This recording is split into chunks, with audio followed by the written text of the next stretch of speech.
Blackstone Audio presents A Cup Full of Midnight, a Jared McKean mystery by Jaden Terrell. This book is read by Nick Sullivan. Chapter 1.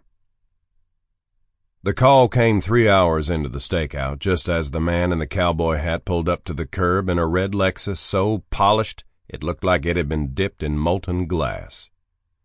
It was a wet winter afternoon, and a flat gray sky spat sleet and ice onto the windshield of my black and chrome Chevy Silverado pickup.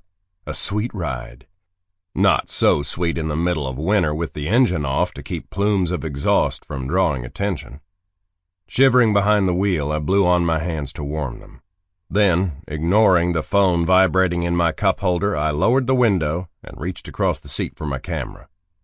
With the office rent due and Christmas a few weeks away, the $200 a day plus expenses my client was paying for surveillance shots said whoever was on the phone could wait. It buzzed again, rattling against the plastic like a hornet against glass. Holding the camera to my eye with one hand, I felt for the phone with the other and pressed a button on the side, cutting the connection. Across the street, the man in the cowboy hat, small-time record producer and big-time philanderer Richie Barron, clambered out of the driver's seat and waddled to the passenger side, the tails of his leather duster flapping around his calves. The hat was a prop. He was built like a groundhog, and if he'd ever been on a horse, it was being led in circles at some kid's birthday party. As he reached for the handle of the passenger door, I adjusted the lens and snapped a photo.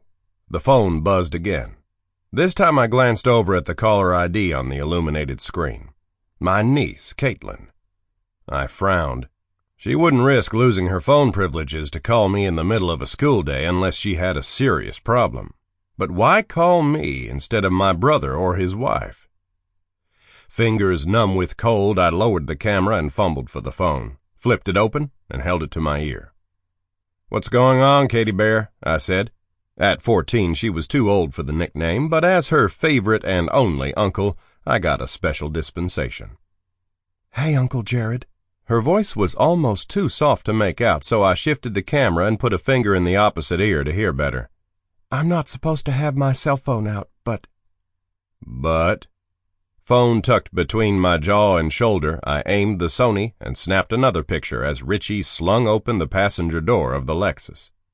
Snapped another as a woman in black tights and stiletto-heeled boots emerged, looking like she'd stuffed the bra beneath her fur cape with cassava melons. A minimal background check had identified her. Sample complete. Ready to continue?